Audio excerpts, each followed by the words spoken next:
Are you in a place in your real estate business where you're scrambling to get everything done? You might be struggling to find time to prospect, to call the leads back, to work your actual clients right now, and also take care of your personal business at home. Well, that's actually one of the signs that you have to grow your real estate organization. This means that you might be in a place where you need to hire additional real estate agents to support your entire book of business. And at the same time, this could also mean that you need to grow your internal support. This could be virtual assistants or adding somebody in person in your office. But the important thing to note here is that you're adding somebody externally, regardless if it's admin support or another real estate agent, into your organization, into your business. We all recognize that we need somebody else to help us to grow our business if we want to make some meaningful movement in our business. But the big reason that most real estate agents stay doing all of the work themselves is because of the pain, friction, frustration, and just the overwhelm of bringing somebody on, onboarding them, and training those individuals to do what we are used to doing. I'll give you an example. When I hired my first virtual assistant, I made a huge critical error. And that mistake was not training that individual to do the things that I needed to be done. And it's no surprise that after a few days, I had to release that virtual assistant. But the painful part of that was that it was actually my fault.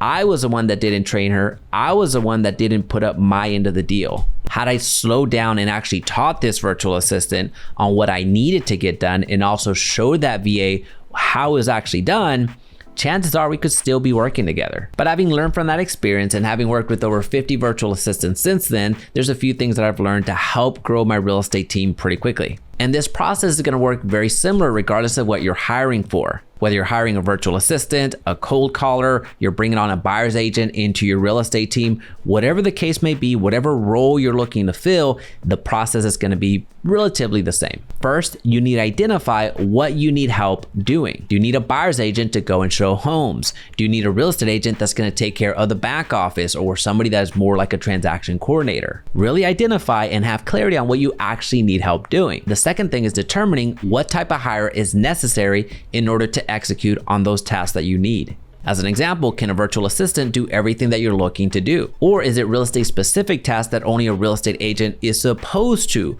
legally and compliantly, able to do? Because that's going to determine the role that you're opening up in your organization. And the third step, for my money, is actually the most important part. This is what I made a huge mistake on whenever I hired my first virtual assistant. And that is creating a training guide. In other words, a standard operating procedure where you detail exactly what you want done and also how to actually do it. And the easiest way to do that is by going to tango.us to create a how-to guide, where all you have to do is do a screen record and Tango will actually create the guide for you. It will provide screenshots and interactive guides so the user never gets lost. By doing this, you're reducing the friction of having to train every single person yourself. Because again, not only do they know what needs to get done at this point, they actually see you in real time doing what it is that they're supposed to do, along with receiving that SOP so they don't get lost along the way. Now again, the quickest way to grow your real estate team is by adding somebody else to the equation. By you adding somebody else into the equation and replacing yourself,